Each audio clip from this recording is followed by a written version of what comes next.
আমাৰ মৰিগাঁও জিলাত birth certificate issue কৰাৰ সংক্ৰান্তত এটা ডাঙৰ ষড়যন্ত্ৰ দেখা পোৱা গৈছে আৰু আমাৰ মনোভাৱ এনে হয় যে কিছুমান সৰু সৰু দোকান খুলি মৰিগাঁও জিলাৰ বিভিন্ন জায়গাত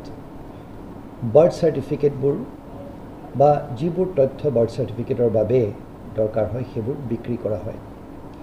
এতিয়া উদাহৰণস্বৰূপে এখন বাৰ্থ সাৰ্টিফিকেট যদি ধৰি লওক হস্পিটেলত যেতিয়া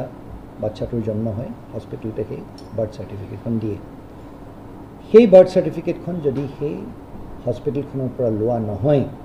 তেতিয়াহ'লে সেই বাৰ্থ সাৰ্টিফিকেটখন হস্পিটেলৰ পৰা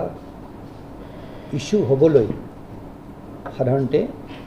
নিয়ম অনুযায়ী DC অফিচত এপ্লাই কৰিব লাগে আৰু DC অফিচত যেতিয়া এপ্লাই কৰে কিছুমান তথ্য আছে, সেইখিনি হৈছে আপোনাৰ medical certificate, non availability certificate যাক আমি ফৰ্ম নম্বৰ 10 বুলি কওঁ, স্কুল সাৰ্টিফিকেট যোনবোৰ 6 বছৰ ওপৰৰ ল'ৰা ছোৱালী, তাৰপিছত এফিডেভিট, তাৰপিছত এড্ৰেছ প্ৰুফ, এপ্লিকেশ্যন ফৰ্ম আৰু গাঁওবুঢ়াৰ সাৰ্টিফিকেট, সেইখিনি লোৱা হয় আৰু সেইখিনি আমি ভেৰিফাই কৰোঁ। ভেৰিফাই কৰি উঠি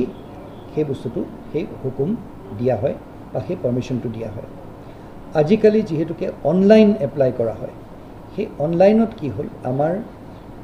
যোনজন মেজিষ্ট্ৰেট প্ৰমোদ শৰ্মা ডাঙৰীয়া তেওঁ যেতিয়া চেক কৰি আছিলে তেওঁৰ মনটো চেবালে, যিহেতুকে এই যোনবোৰ স্কুলৰ পৰা দিয়া যোনবোৰ চাৰ্টিফিকেট সেই স্কুলৰ পৰা দিয়া চাৰ্টিফিকেটবিলাকত ছিগনেচাৰটো তেওঁৰ এনেকুৱা মনত ভাৱ হ'ল যে হেডমাষ্টাৰজনৰ সেইখন অৰিজিনেল ছিগনেচাৰ নহয়, সেই ছিগনেচাৰটো যেন স্কেন কৰি দিছে, যিহেতুকে এটা পাৰ্টিকুলাৰ জেগাতে সেই বস্তুটো হয়। এতিয়া সেই স্কুলখনত যেনে এইটো আমাৰ হৈছে টেঙাগুৰি MV স্কুল, তাত টেঙাগুৰি MV স্কুলৰ কিন্তু প্ৰধান শিক্ষকৰ কোনো ভুল নাই।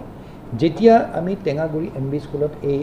তদন্ত কৰিলোঁ, সুধিলোঁ, তেতিয়া তেওঁ নিজৰ ৰেকৰ্ড চাই পেলাই ক'লে যে তেওঁৰ ৰেকৰ্ডত এনেকুৱা ধৰণৰ চাৰ্টিফিকেট ইস্যু কৰাৰ কোনো তেওঁৰ তথ্য হাতত নাই। সেইটোৱে কি বুজায় যে যিসকল ব্যক্তিয়ে বা যিসকল ল'ৰা ছোৱালীয়ে বা যিসকল অভিভাৱকে এনেধৰণৰ বাৰ্থ চাৰ্টিফিকেট এপ্লাই কৰিছে তেওঁলোকেই কোনোবা এটুকুৰা জেগাত কিবা এটা ভুল কাম কৰিছে বা তেওঁলোকে ভুল তথ্য দিছে।